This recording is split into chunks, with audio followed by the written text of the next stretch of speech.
We've seen her in everything from Mad TV to Chelsea lately and Insatiable, but now she's opening up about where it all started in a small town in Rhode Island. Please welcome comedian, actress, and author of her new memoir, Miss Little Compton, Arden Myrin. Welcome, Arden. It's so nice to have you here. Hi, Sarah. It's a pleasure. Thank you for having me. Well, we're going to dive into your book in just a second, but first I have to ask you about the Bachelorette premiere this week. Not only are you a super fan, your podcast, Will You Accept This Rose, is all about the latest Bachelor Nation drama. So, after week one, it might be premature, but who is your pick to win over Claire? I mean, have you ever seen a reaction like the one she had for Dale? It was incredible. I think she's a great bachelorette. I feel like she's actually there to find a husband, and he's adorable. Her reaction, truly, I had to rewind it. It was so priceless. And I actually also really like the wildlife guy who, Blake. I think he's very sweet, the one who reached out even when he wasn't supposed to. I felt like he's in the running. But with a reaction like Dale and her knees giving out, he's going to be hard to beat. But your new book is all about your unique upbringing in a small town, which I'm a little familiar with, where you say the most notorious criminal was actually a bird. So tell us about Poe the Crow. Asking, Sarah, I know you're from Iowa, so I don't know if you have animal criminals, but yes, I'm from a town called Little Compton, Rhode Island. And when I was a kid, somebody was stealing a lot of mail. And that's how I learned that stealing mail is actually a federal crime. So, this is a town of 3,000 people. This was big news. And so the cops were looking like, who's the mail thief? Turns out this woman had a local crow as a pet, and she named him Poe the Crow. And he was so smart that he could fly around and open mailboxes with his little beak and just was flying off. But because it is a federal crime, they still dealt with him, and he was under house arrest for the rest of his life. He became an indoor crow, but kind of an incredible criminal. Serving time in the bars, behind the bars now. Yeah. True story. He's on the cover of my book. You see, Poe gets a lot. There's Poe. He's going to come get your mail. There you go, Poe. Oh, my gosh. The tough times. But the book also deals with some heavy topics. Now, this is more serious. Early on in career, you experienced your own Me Too moment. Tell us a little bit about that. I had come, I'm sure this happens in any medium, but I'd come up sort of from the world of sitcoms and always, not that it matters anyway, but I've done comedy, was sort of playing dorky girls. I'd never, I wasn't in very, the cool lane of the highway, and I booked this movie, and it was my first movie on location. We filmed in Las Vegas, and it was sort of like a bad boy, teen comedy, and I remember I got sent to the director's hotel room to talk about my part. And I just knew I didn't want to go, but I didn't know how to get out of it. Yeah. And he offered to buy me a grilled cheese. And I remember just being I just didn't want to go. And I went and I showed, he was clearly drunk and asked me to take my skirt off. And I grew up, again, my mom was, who I write a lot about in the book, my mom, Janet, was very scrappy. And so I immediately I didn't know what to do, but so I got very polite and I kept commenting on the furnishings, oh, you have a settee. I just kind of kept it moving and talking about the decor, making jokes about it. Yeah. And I think writing, looking back on that young lady, I didn't know what to do. And I didn't know that it was okay to go to HR. I was worried about making him comfortable the next day on set. And,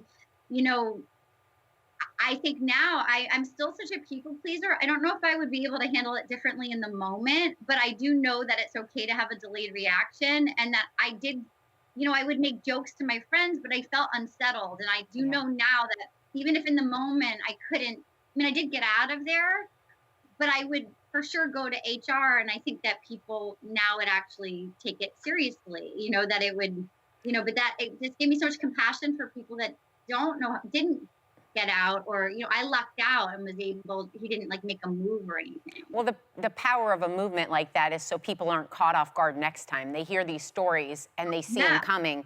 I think the fact is these weren't talked about, so people didn't realize this could be a situation you were in. So I commend you for that.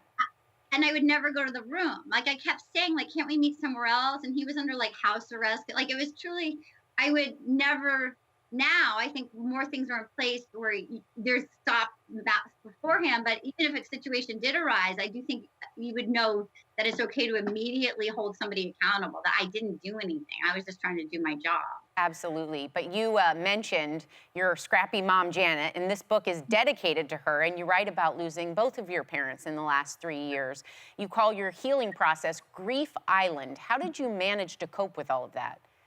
You know, it's crazy, Sarah. I actually, like, I was trying to sell this book for years. And I actually, like, my mom, you know, my dad passed away a year and a half before my mom, and my mom died suddenly. She was perfectly healthy and just had a heart attack making breakfast. And on the way to her funeral, I got an email that I sold the book.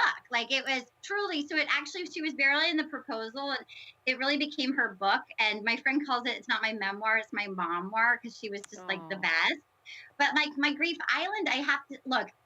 I grew up in a New England town where people are like, my family, we didn't talk a lot about feelings. And I'm here to say, you know, my biggest nightmare happened, and you can survive the unimaginable. I know a lot of people are struggling right now. And so what helped me was, you know, first and foremost, find somebody to talk to. And if you can't afford therapy, there's lots of like affordable groups. Like, I needed to schedule times to cry because I had to go right back to work. I was insatiable. And, you know, so I knew if I had a few times a week, even if it was like a free group, that I had somewhere to go where I could be not okay. Like, I think you have to feel it to heal it. But then beyond that, truly, I think it's okay to, like, I do believe that to play is like, it's like a good regulator of the body, that your chemicals still are allowed to have some joy, like your body. And so, you know, I think I would dance a little, I go for slow walks, lower the bar, but even watching some reality TV, I like The Bachelor, but even a more gentle thing. Like, I love Great British Bake Off or Queer Eye, you know, some renovate, you know, it just fix her up, or just something that's like okay to sort of check out. I would go, now there's quarantine, but I would do karaoke, but even just like board games or something simple that it may not be your best year ever, but you don't need to make it your worst. And that, you know, and I will say the final thing, like, there was actually, much to my surprise, there was a gift to grief. And look, I wouldn't wish it on anybody, but if you're going through something, one of the gifts of grief for me was, again, as I mentioned earlier, I'm such a people pleaser that I have a hard time saying no. And one of the upshots was I felt like I didn't have any, like, I was just pure nerves. I had no skin on my body. And so I felt like it made me see like what made my tail wag in life, in that I would get it. A friend would reach out, or I'd get a job offer, or I'd get some hobby, and I would instinctively know in my skin, like, do I want to hang out with this person or don't I? And I couldn't force myself to people please. Yeah. And it gave me some permission just to go, like, I feel like people naturally have pretty good instincts about what's good for them. But sometimes I think, particularly for me as a woman, like, it's hard for me to listen. I go, oh, I should do that. I should. And it doesn't mean the person's a bad person, but it's okay to say, like, you know what? I have low energy right now. Even with the pandemic, I think we all have, to me, I think a lot of my friends, we have less energy, and it doesn't mean you don't care about the people that you know, but it's like, it's clear to me what activities are worth the little extra effort, who you want to be with. Yeah. And that actually was a really wonderful thing that came out of it. 'Cause I feel like everything that's in my life was things that really made me happy. It taps into the inner voice that was always there, but maybe not heard. Thank you so much, Arden Myrin. A big congratulations on your memoir, or your memoir, Miss Little Compton, which is available right now. Thank you so much. Yeah, so nice to meet you. Thank you. Bye.